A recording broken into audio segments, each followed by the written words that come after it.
Hello, and welcome back to part 2 of the White Album 2 interview between 4Gamer, which is a gaming website, and Maruto and Nakamura-san. They are the writer and illustrator of White Album 2.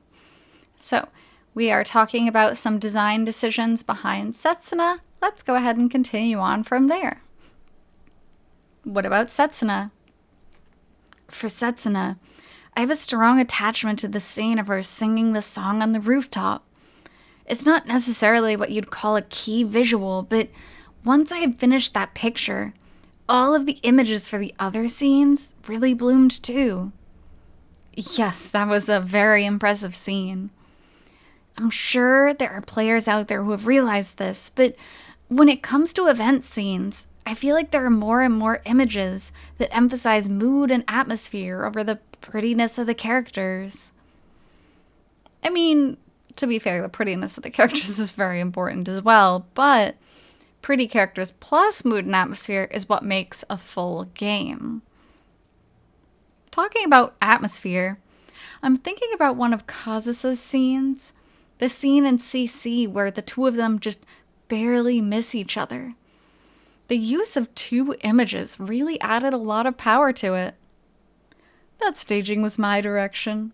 The scene is entitled Your Name, and it borrows from the drama of the same name. The way they keep passing each other by, you want to yell, "Behind you! Look behind you!" Right? I'm actually pretty sure I said the same thing on my playthrough. At least I do now in subsequent playthroughs. For sure. But it seems like that scene was created in such a way as to make the player think, are they finally going to reunite here?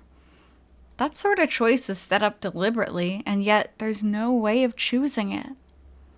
Which is such a cruel thing to do to make the players think, here it is, here we're going to meet with Kazusa, and then boop, no you can't. They probably thought something like, I've got it. In order to meet up with Kazusa here, I have to clear the routes with everybody else, and then do it over again. Unfortunately, there is no such flag. Flags meaning that's how they programmed the game. If you're nice to somebody, the flag might go up, which allows you to enter their route, and if you're not, the flag will go down. On the other hand, perhaps thanks to that, the reunion scene with Kazusa at the start of Coda was all the more dramatic. Obviously, the direction was excellent, but the illustrations themselves were beautiful. I especially felt a certain attachment to the depiction of the torn stockings. That was Maruto-san's own personal attachment, too. Personal attachment, aka that's what he's into. I do have a bit of an unusual fixation with stockings. It's fine if they're ripped, but they can't be taken off completely. Dude, some of the interviews with Maruto, he is such a pervert. Like, it's kind of amusing, but also a teeny bit creepy. Like, okay, you're a very open book. This is about a different scene, but the directions for the stocking image were so detailed that there wound up being a lot of retakes. That's right. I really wanted a picture that showed the soles of the feet, the toes, and so on. I know it's supposed to be because, like, it proves she was running in the cold on the snow, but the way this is phrased, it sounds really creepy. I was satisfied with the result, but ultimately, the trimming of the screen wound up cutting off the bottom. I saw it and I went, gah! That's a real tragedy. Just petting Maruto-san like, there, it's okay. After I was so fastidious about it. Well, making your fixations bear fruit as a work through the repetition of that kind of thing is the setting for production. So that's just how it happens sometimes. Don't worry, you got the whole weird foot massage scene directly after, so you're not missing much. So for you, Maruto-san, did the work that tied it all together, the story of White Album shown in Coda, draw the curtain in the way that followed your initial conception? In terms of a conclusion, I think I can say that it went along with my vision. Kazusa's route did have some weak points in its craftsmanship when I was first planning it out, so that course changed a little bit. In what way? Getting into an accident, for example. I thought it might seem calculated, but it was necessary. There were all sorts of directorial decisions like that to be made. The accident scene was pretty shocking too. Like, is Setsuna really prepared to go this far to get Haruki's attention? It certainly would get his attention, but it seemed like the trade-off would be too great. Oh, no. That scene really was just a simple accident. She absolutely didn't jump into it on purpose. I'm glad to hear that. I was really worried. You hear it straight from the horse's mouth, so if anybody ever says, oh, Setsuna's so attention-seeking she jumped in front of a car, no, it was just an accident. She was so out of her mind with sorrow that she wasn't even thinking straight. Ended up getting in front of a car. It's interesting to think that way because, that's a lot of grief and a lot of trauma, and you could use it as like fan fiction throttle, but yeah, no, it's just an accident. So, moving on to the interview with Maruto Fumiaki and Nakamura Takeshi, Part 3.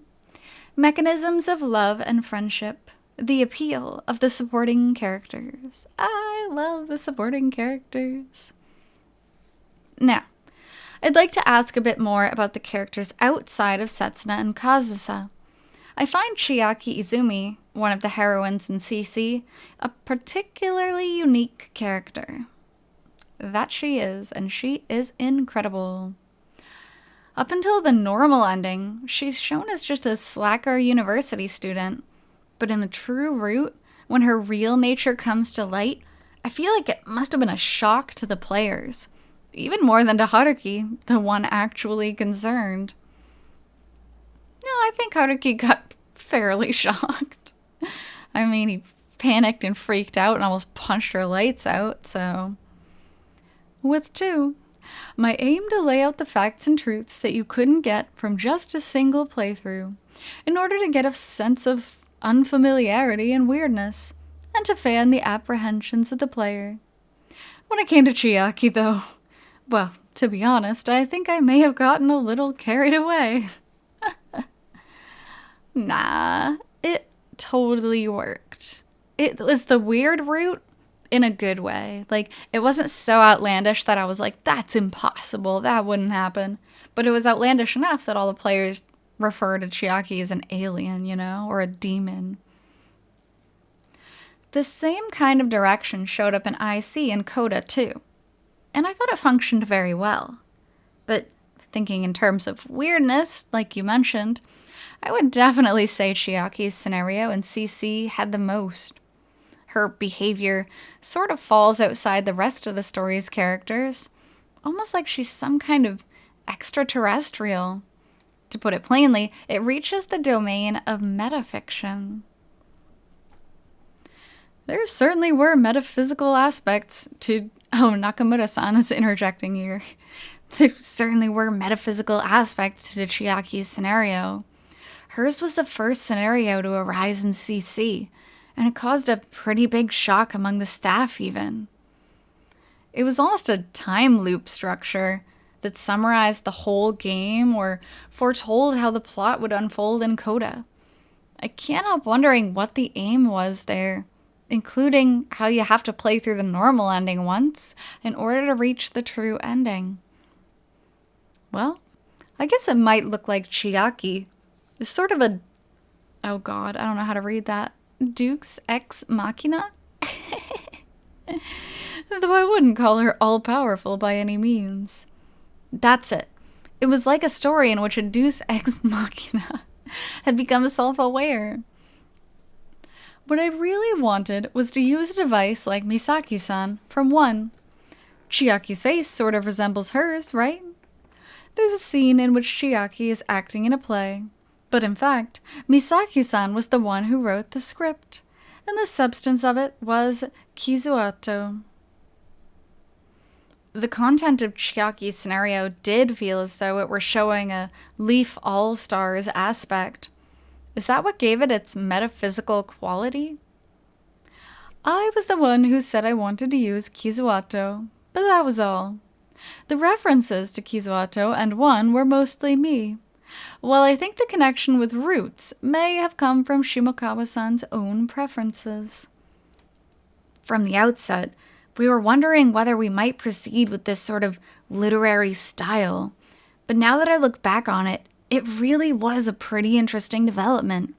In a way, I think this scenario became the foundation for CC. Interesting that Chiaki's route would be this foundation for CC. I feel like if anything, Koharu's would, because Koharu is to me, the most involved side heroine outside of her own route. You know what I mean? She's the most supportive outside of her route. Of course, all of them have their own support from different levels. Mari-san, job-wise, Chiaki, education-wise, but Koharu is like feelings-wise in general, which is pretty chill. That said, I think that if the first heroine we met had been like this, it might have caused a disturbance. Like, what happens if every heroine after this is the same way? You would get a lot of Chiaki fans playing your games. If the whole thing had been like that, we'd be stuck with people thinking, oh, so this is all White Album is. Well, there was Yayoi-san, Yayoi Shinozuka, in the first game. I feel like hers was a pretty strange role as well. Thinking along those lines, Chiaki is a character whose appearance is like Misaki, while her actions are more like Yayoi-san. Chiaki, Koharu, and Mari-san, the heroines of CC, are positioned as antagonists for Setsuna, so to speak, but I think each of these characters left a pretty big impact on the players. That was the purpose of giving CC the volume it had. The heroines of CC may not remain as far as Coda, but we wanted to arrange things in such a way that people would see their stories as viable endings. If we cut corners with their scenarios, it would have spoiled the whole thing. That was the last thing I wanted, so I put everything I had into writing them. And another cool thing I think about the closing chapter heroines is that it shows that in life, there's more than one route. And I know that's like cheesy dating sim kind of line, but it's true. If you think you're really meant to be with someone, but all they do is cause you sorrow time and time and time and time again, dude, there are more routes out there for you. You can move on. You can find someone amazing with no emotional baggage concerning the past and just have a happy ending with them too. And that's what I like. Part of me really, really thinks the best thing for everyone would have been for Haruki to get with a side heroine and for everyone else to figure out their own lives in their own way. I think that's a very viable option. I hadn't drawn many ponytail-wearing characters like Koharu, so that was a lot of fun for me personally. Considering your sheer volume of work, that's kind of surprising. It's true. Coming up with all these ingenious schemes, fastening her hair up high, showing that determined personality. I hope the players can get hooked on these kinds of traits as well. And it's interesting because before I actually played the game and I saw Koharu's character design, I thought she just looked like Kazusa. Which, you know, she does. Like, there's no two ways around it. She does look like Kazusa. But I thought she looked too much like Kazusa, and it annoyed me. And I was like, oh, what is this, like, new Kazusa girl? I don't like her. Obviously, after playing the game, I adore her. But that design choice I thought was interesting to have her just look so similar, you know? Now, in my opinion, the one who arises as the MVP of this work is Haruki's best friend, Takeya Izuka. But what do you have to say about him? There are plenty of games now where you have someone in the position of the protagonist's best friend and worst friend at the same time, but he doesn't fit into that category. I found him a very appealing character. Dude, I love Takeya. He really is. Through thick and thin, such a good guy. In the first game, you have Akira Nanase as the best friend character, who ruins his friendship with the main character over a girl. Takeya may be laid back, but he would never let a friendship fall apart because of a girl. I wrote him to be different from Akira in that way. Starting in CC, Takeya worries about Haruki as though Haruki's problems were his own, and tries to keep him on the right path. Seeing him that way struck me very keenly and vividly. He might abandon the woman he had loved for 10 years, but in the end he would try to hang on to that male friendship. That scene was one of my absolute favorites. The music and the world that connect 1 and 2.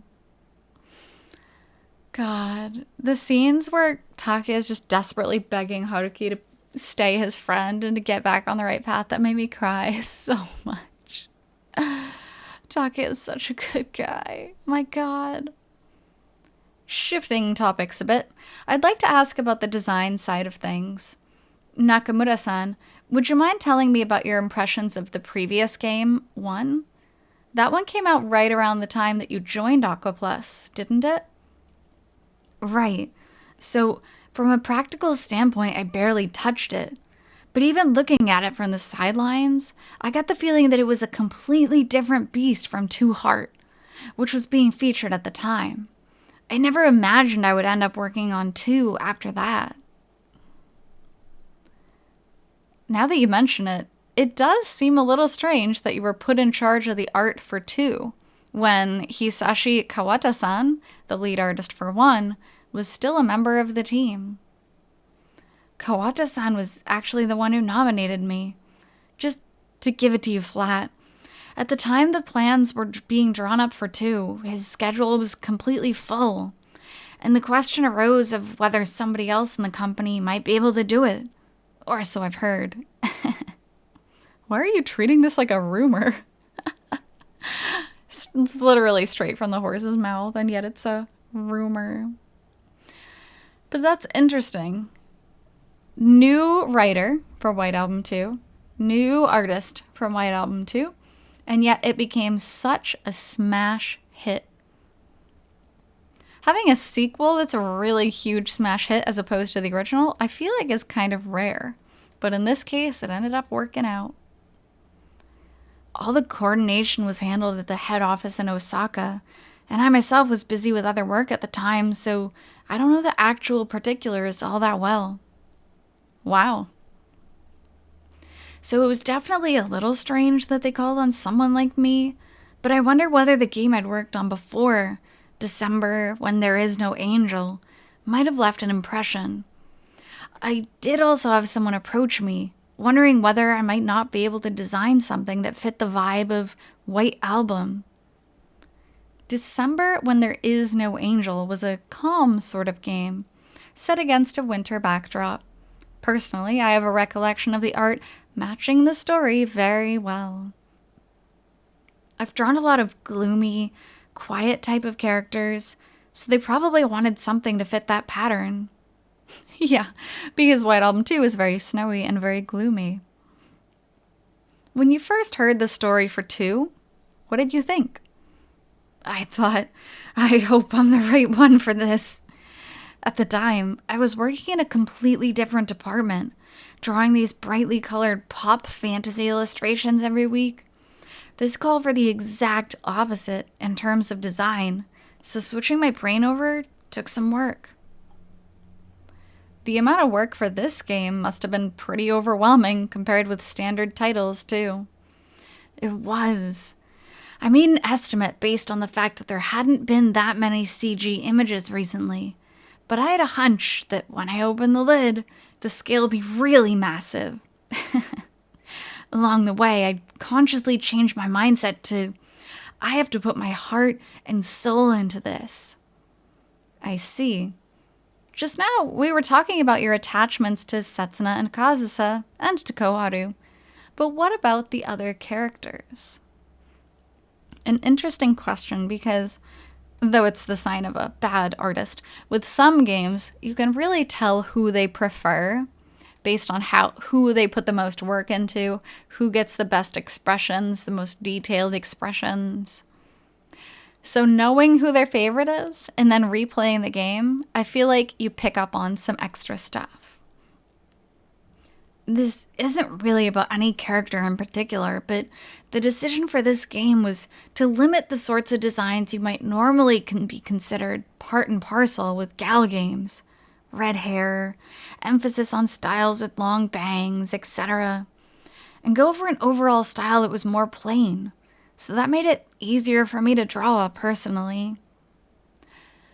Which is true. If you look at White Album 2 compared to some of the other Octoplus games, look at Two Heart 2. They have some really intricate designs.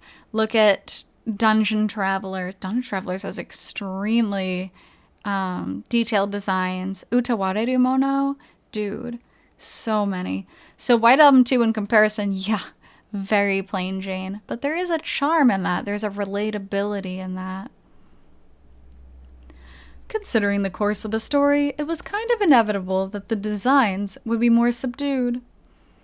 I feel like there's such a thing as a White Album nature, which has really existed since Kawata-san was in charge of the art. I was doing my work as I read the scenarios that came up every week, but I came to my own conclusion that so-called moe art style wouldn't be appropriate for this game. The artists who work with me all tend to say basically the same thing. For some reason, they exercise a certain level of self-control all on their own. And before I know it, all of the characters are taller, all of the color schemes are unified in black and white. I don't think I've ever actually given a direction like that. Well, Maruto-san, that's because you never write any characters with speech mannerisms like "tapyong." If it were like that, I would gladly have given everyone pink hair. Tapyong. Some cutesy characters with their little quirks. I wouldn't mind seeing that. But as a result, you were able to take on this work in the way that you do best, Nakamura-san. Actually, come to think of it, in one, Haruka Kawashima had green hair. That stuck strangely close to the gal game formula. Actually, I was impressed with the calm sort of impression it produced. It all came together in an unusually Showa-like design, or something like that. Could you imagine if we had like funky hair colors in White Album 2? I think the funkiest hair colors we get is Takeya dyes his hair brown. And then Sawako, Mari-san's best friend, had blonde hair. It's like the craziest we got. The clothes may have been plain, but I think that was the best part. There was Haruka, who dressed in a down jacket and jeans, and I found Misaki-san's refinement especially incredible when she just stuck with sweaters. You seem to have an extraordinary attachment to one, Maruto-san. Well, I bought the first game the day it came out on PC, and played it then. Moving away from the design side a little bit, when it comes to the connection between this game and one, music is a pretty significant component. How did the direction progress for this part? And this is huge, and this is really fun too, the way the things parallel. And that's why in the anime, in some of the card series, you'll get references to White Album 1 because of the music specifically, because they'll show it like on a passing TV screen, or Setsuna talking about White Album, etc. The direction where the music was concerned was basically under Shimokawa-san's baton. However, I provided the direction for the important scenes in which the key songs were played. Specifically, the placements of the songs White Album, Sound of Destiny, and Powder Snow were according to my wishes. Songs with vocals aside, this game made great use of the music from 1 as background music. Was that your idea as well, Maruto-san? It was. I was eager to use it. It's just that there's a brand image attached to the music from the first game, so ultimately that decision was left up to the director. The fact that everything went along the way that I wanted it in the end was a big help. And I bet you were happy as well, being a fan of the first one. With the music from 1 playing, it really seemed to emphasize that this story was in a world that was a continuation of 1. It's sort of in the same position as Two Hearts 2, as a work that inherited just the world from the previous game. First, Rina Ogata took the music world by storm, and then this new face, Yuki Morikawa, appeared. I wanted to write a story existing in that sort of continuity. That said, I had no intention of making those characters themselves move directly, so past that, the two of them were blurred as best as I could manage. That's interesting, and honestly that's a pretty good choice too, because if you bring in the old characters, you risk mischaracterizing someone or making the fans upset by going in a certain direction. And honestly, this game wanted to be its own playable standalone game without having played the first one. So I think it really worked out that he did that. What about the new songs then? In particular, the theme song, Todokanai Koi, not only serves as an emblem for the game, but also plays an important role in the entirety of the work. A lot of effort went into that as well. Shimokawa-san was very particular about what he wanted, and I have memories of discussions that went on for a pretty long time. The lyrical content was a bit more vague at first, but during the process they gradually became more direct. Interesting. Now, this isn't about the music itself, but in the classroom scene right at the outset of IC, what you hear of the voiced conversations taking place is completely different from what's shown in the text. It was just a little thing, but it took me by surprise. I'm curious about that. The original goal of that choice was to preserve Kazusa's expression. Interesting and weird. If you hear voice chatter, usually what would happen with voice chatter is they would leave it out of the subtitles, or they would only subtitle just a few of the voice chatters, like the main ones. But to have it not match entirely, that's a bit odd. Initially, the idea was just to hint at Kazusa's existence itself, with random conversations among people who weren't on screen. Then, in the scene where she looks out the window in the music room, she would appear to the player for the first time. That was the plan. In the end, Kazusa's standing image wound up being put in, so that scheme fell apart. So the idea was to give the full impression of a mob character at first. Now that you put it that way, the scene in which Kazusa does make her on-screen debut felt a little subdued, or curt, maybe. She felt like the girl sitting next to you in class. Honestly, subdued is fine, especially going along with the theme of this is an average, everyday story. Having Kazusa just kind of being there makes sense to me. The aim was to show her going from a simple classmate to someone special in an instant.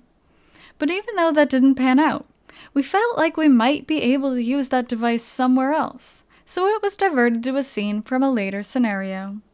It's an interesting idea, right? So that's how the staging of Chiaki's scenario came to play out so cleverly.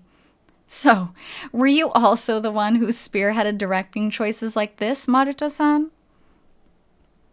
In terms of the game, yes.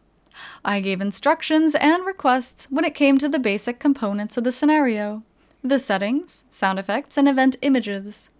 And when it came to staging matters like we were just discussing, if there was something I absolutely had to have, I filled it in. There aren't storyboards, but there is specifications written in the scenario, like stage directions and a script. The company director looks over those and ultimately makes judgments about what music to use and what event CGs to create. That's how things run. Which is an important reminder. Not everything is done under Maruto's direction. Not every design choice is made only by Nakamura-san. Of course, they have a ton of influence over everything, but it is not solely those two. So with that being said, I think before we finish off this last part of the interview, we will stop off here for today. So, thank you ever so much for being here with me on this White Album 2 interview, and I'll be back with the final chapter shortly. Until then, hope you take care. See you!